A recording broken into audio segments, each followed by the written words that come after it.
É isso, sejam todos bem-vindos a mais um vídeo do canal com mais informações do Palmeiras e o Abel, né, que deu aula na coletiva de imprensa e nós vamos conferir tudo isso com os nossos amigos da ESPN Brasil.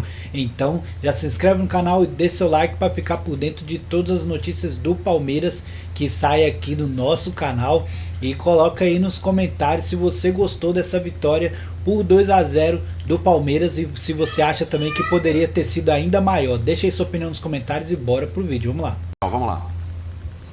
Depende do ponto de vista. Eu achei que nós, por exemplo, no jogo que fizemos contra o Corinthians em casa, que não ganhamos no final, que falhamos um penalti, na minha opinião. Jogamos tão bem ou melhor se calhar do que hoje. A diferença é que as bolas não entraram. Eu sei que as avaliações que vocês fazem é sempre em cima dos resultados, mas na minha opinião esse jogo foi também muito bem conseguido. Infelizmente as oportunidades que tivemos não as fizemos como hoje. Hoje poderíamos e devíamos ter feito mais 2 ou 3 golos, mas não conseguimos. Abel, boa noite, Zé Henrique, Rádio Energia 97. Hoje eu vi o Palmeiras muito agrupado, né?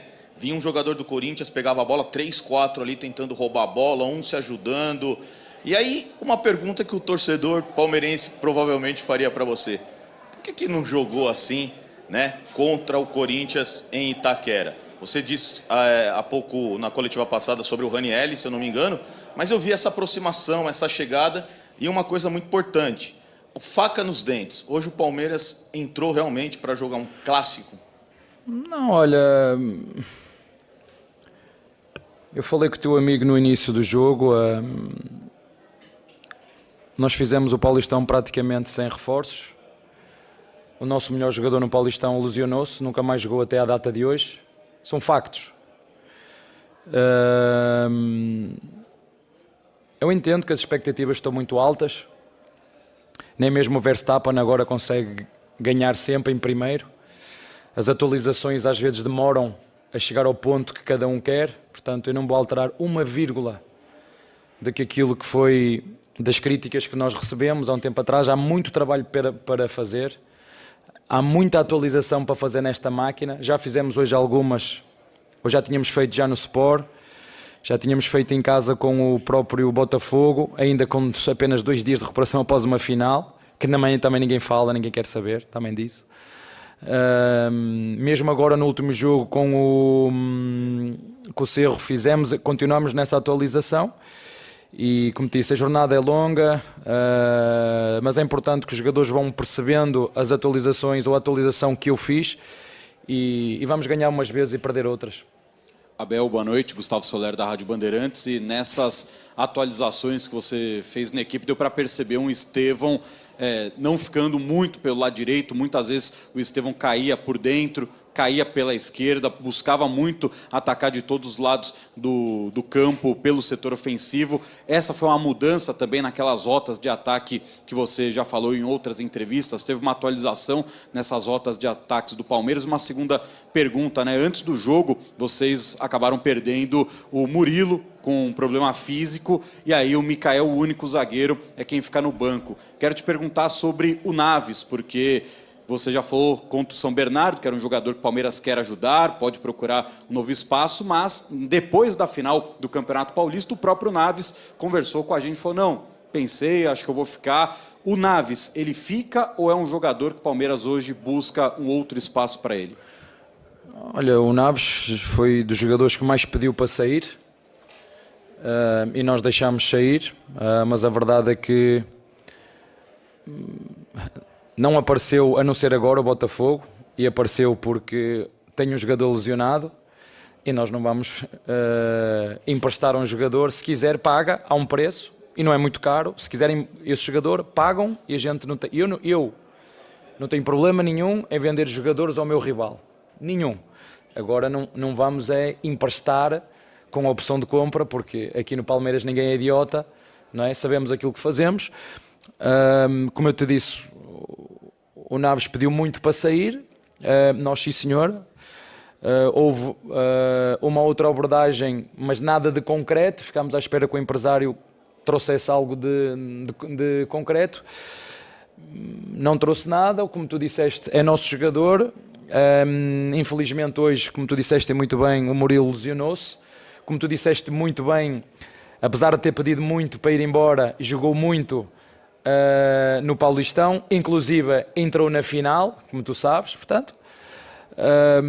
A concorrência ela é forte para todos e ele faz parte do grupo.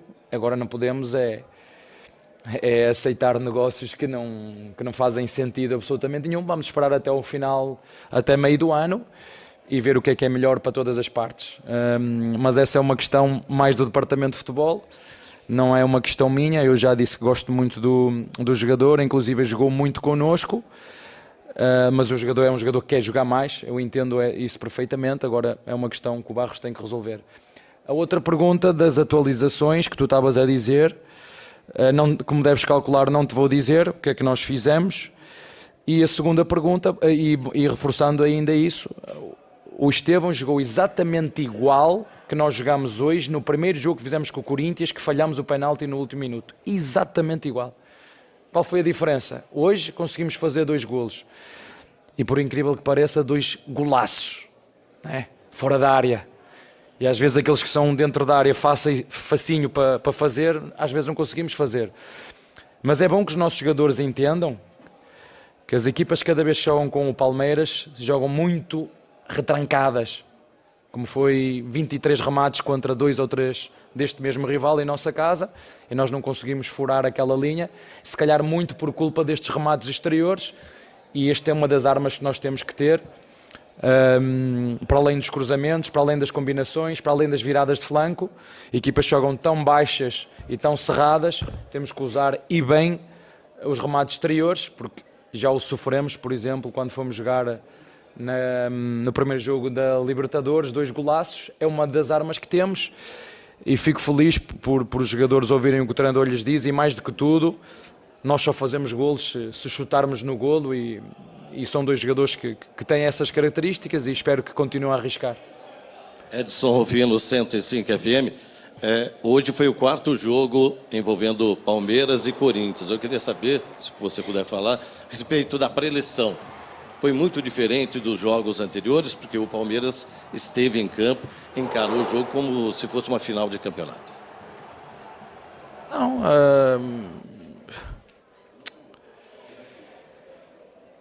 para mim todos os jogos são importantes. E a final do Paulista foi decidida por detalhes.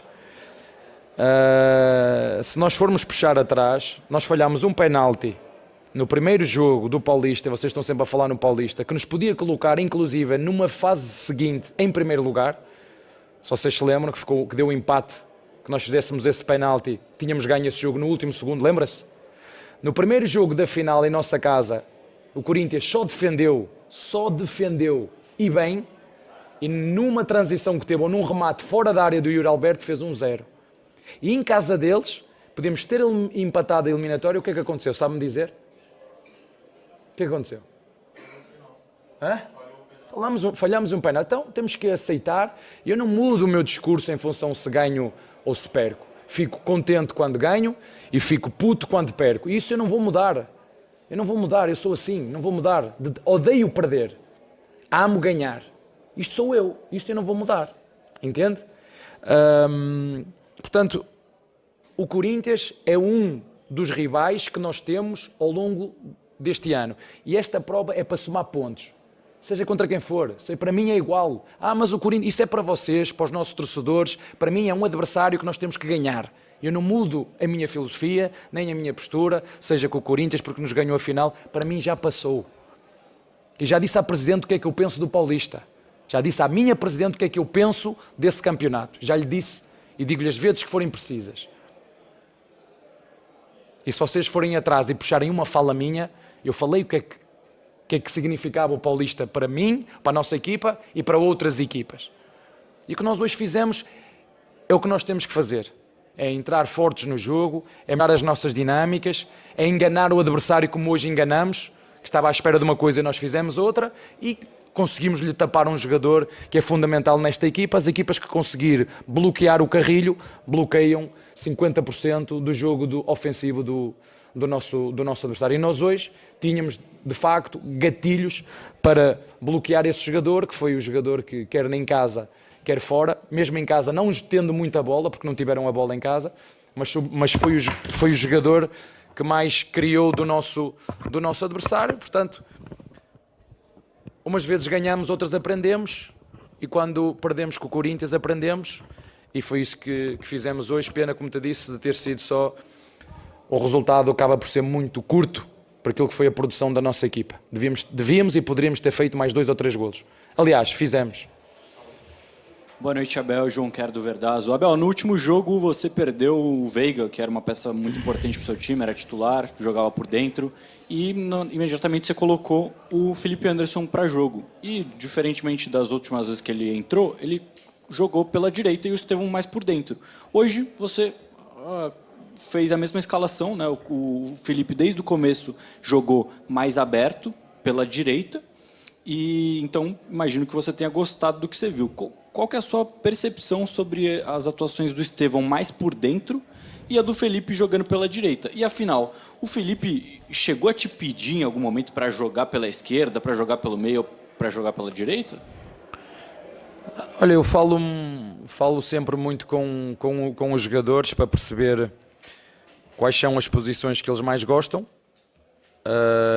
E ele é um dos jogadores que faz mais com uma posição. Mas tu sabes quem é que tem jogado à esquerda como 7, à direita como 7? Sim. Não. Antes dele. Só que nós temos 2 10. Quem são os nossos 2 10? Veiga e Maurício. Onde é que eles estão? Lesionados. Pronto. E o treinador, felizmente, o treinador tem jogadores que fazem mais que uma posição. E quando esses jogadores não fazem, são desafiados pelo treinador a fazer outras posições. E 90% dos nossos jogadores são capazes de fazer mais do que uma posição. O Estevão faz mais do que uma posição, pode fazer de 11, pode fazer de 7 e pode fazer de segundo centroavante, como foi hoje, de 10. O Rios pode jogar à direita, pode jogar à esquerda, pode fechar o corredor por fora no lado direito. O próprio Maurício pode jogar, nós quando fomos contratar ao Internacional, ele jogava na posição 7, de fora para dentro. O Mike pode fazer de 7, pode fazer de 2. Hoje vocês viram o Paulinho, pode fazer de 11 e pode fazer de centroavante também. Entrou ele e o Flávio. Portanto, a minha sorte é que em função destas lesões todas que tu falaste, que foi, quando chegámos, Felipe Anderson não começou para a época. Teve problemas físicos. Depois foi o Gomes, depois foi o Rocha, depois foi o Maurício, depois foi o Lucas, hoje foi o Murilo. Ver se hoje, quando chegar lá dentro, não tem nenhuma novidade em relação àquilo que são os lesionados. E, portanto, é bom, e o Filipe também sabe que pode fazer bem aquela posição, 7, e a verdade, eu acho que sou melhor treinador do que vocês, porque eu sei que todos gostam de ser treinadores, mas eu acho que sou melhor do que vocês. E se o meti na posição 7 é porque acho que ele pode jogar na posição 7. Agora, quando eu tiver o elenco todo pronto, não vai ser fácil jogar na posição 7, né? Porque depois ainda tem 10, vai voltar para onde for preciso. Eu não faço aquilo, eu faço aquilo que é o melhor para o Palmeiras. É essa a minha intenção. Tudo aquilo que eu faço, aliás, já vos disse que tenho no meu gabinete uma frase que diz assim: em caso de dúvida, o que é melhor para a equipa? Eu não trato aqui de nenhum jogador. E volto a repetir, eu não vim para aqui para fazer amigos, nem amizades, nem com jornalistas, porque não faço amizades com jornalistas, nem amizades com ninguém. Eu vim para aqui para ganhar. Pagam-me para ganhar, para apresentar resultados, que é isso que nós fazemos, e eu só continuo aqui se apresentar resultados, porque se eu apresentar resultados, vou embora como todos os outros, está bem? Isso aí, galera, esse foi o nosso vídeo de hoje, né? Vitória convincente do Palmeiras, que era o que a torcida estava esperando. O Abel tá de parabéns, realmente conseguiu arrumar algumas falhas aí que estavam acontecendo no Palmeiras, e ofensivamente o time foi simplesmente avassalador. Acredito que as finalizações ali pecaram um pouco, né? Que perderam algumas oportunidades que talvez poderia ter ampliado ainda mais o placar. Claro que para esse jogo 2-0 ficou muito bom, mas a preocupação fica se nos próximos jogos também vai ter muitos erros de finalização. Mas o time já respondeu de uma forma totalmente diferente, criando melhor, sendo defensivamente mais seguro. Acredito que a volta do Gomes também ajuda demais para essa zaga ficar mais estável, e nisso o ataque acaba podendo trabalhar melhor sem preocupar demais na parte defensiva, né? Então podemos ver um Palmeiras totalmente diferente e que vem aí para dar trabalho para os adversários. A situação do Palmeiras é a questão do time conseguir encaixar para poder mostrar aí de novo o bom futebol que sempre mostrou, né? E o time do Palmeiras esse ano, na minha opinião, ainda é melhor do que nos anos anteriores, né? Não é à toa a questão do investimento alto, né? Mas nós sabemos que depois que troca jogadores para ter entrosamento certo é que demora, né? Então o Palmeiras precisa chegar nesse ponto de entrosamento, e quando chegar, meus amigos, com Paulinho, com Victor Roque, com Estevão, com Felipe Antos, que está melhorando demais também, depois a volta do Veiga, e muito mais aí, que tem jogadores simplesmente fantásticos, Richard Rios, o próprio Gomes que nós citou, né? E por aí vai. O Palmeiras tem um timaço, essa é a verdade. Entrosou, aconteceu, vai brigar por títulos, essa é a minha opinião. Deixa a sua aí nos comentários, se inscreve no canal e deixa seu like para ajudar o canal a crescer, a gente trazer mais informações do Palmeiras aqui para você. E é isso aí, até o próximo vídeo, valeu, fui!